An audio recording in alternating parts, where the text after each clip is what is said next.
మనస్ఫూర్తిగా నేను ఆకాంక్షిస్తూ ఈరోజు గౌరవనీయులు కేసీఆర్ గారు మరి తెలంగాణ రాష్ట్రాన్ని సాధించి మరి రెండోసారి ఈ ప్రభుత్వాన్ని అధికారంలో తీసుకొచ్చి మరి ప్రజల ఆకాంక్షల్ని నిజం చేయడం కోసం నిరంతరం కృషి చేసేటువంటి ముఖ్యమంత్రి గారు వారికి మరి ఇప్పుడు కొత్తగా పదవీ ప్రమాణ స్వీకారం చేపట్టిన మంత్రులు పూర్తి స్థాయిలో మంచిగా పనిచేసి ముఖ్యమంత్రి గారికి చేదోడు వాదోడుగా ఉండి ప్రజల ఆకాంక్షల్ని నెరవేర్చాలని మనస్ఫూర్తిగా ఆకాంక్షిస్తున్నాను. ఇప్పుడు నేను ఇప్పుడే కాదు, ఎన్నికల ముందు కూడా చాలాసార్లు చెప్పాను, టీఆర్ఎస్ పార్టీలో నేను ఒక క్రమశిక్షణ కలిగిన ఒక సైనికుడు లాంటి కార్యకర్తను.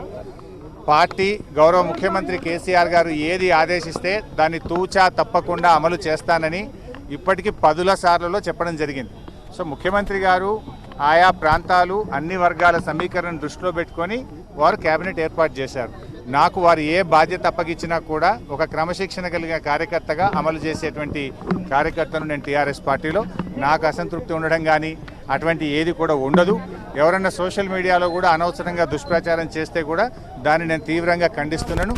ఎందుకంటే నాకు నా పేరు మీద ఎటువంటి గ్రూప్స్ కానీ సేనలు కూడా లేవు. ఎవరన్నా అటువంటి పెట్టుకుంటే కూడా దయచేసి వాటిని ఎవరూ సీరియస్గా తీసుకోవద్దని, అటువంటి ఎలాంటివి కూడా లేవని, అందరూ పార్టీ కోసం కేసీఆర్ గారి నాయకత్వంలో పనిచేయాలని కోరుతున్నాను.